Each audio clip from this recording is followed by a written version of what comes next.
দিয়ে আবার একটা কথা আছে যে আমাদের কি নিয়ম হয়, ঠিক আছে? টিকা দিলে ম্যাডাম আবার সেদিন আমার এক লোক এক বিশাল হাস্যকর কথা বলছে। হাস্যকর কথাটা কি জানেন?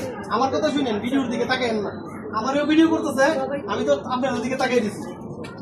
হাস্যকর কথাটা কি? কথাটা হইলো স্যার টিকাটা যে দিবেন, টিকাটা এটা একটা চক্রান্ত। আমি বললাম চক্রান্তটা কি? তো চক্রান্ত রইল বিদেশ চাইতেছে বাংলাদেশের ব্রেইন নষ্ট করে নেবে।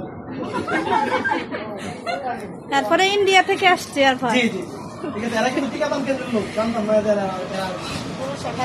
এরা পুরুষ লোক, ঠিক আছে?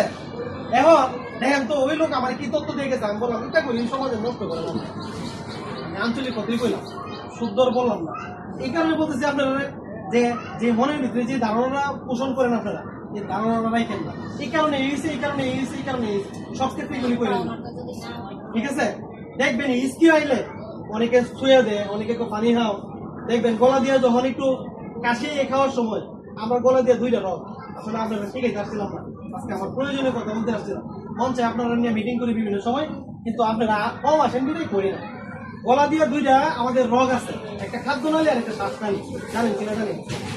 খাদ্য নালী দিয়ে যদি খাদ্য যায় কোনো অসুবিধা নাই, আর যদি শ্বাসনালী দিয়া আমরা তো জাল খাবার খাই, জাল খাবারের সময় বিশেষ করে কাশিটা আসে, আর হলো পানি খাওয়ার সময়।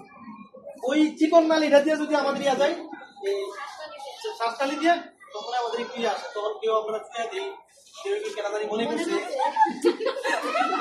মানে একটা কুসংস্কারাচ্ছন্ন পরিবেশ আমাদের মধ্যে বিরাজ, ঠিক আছে?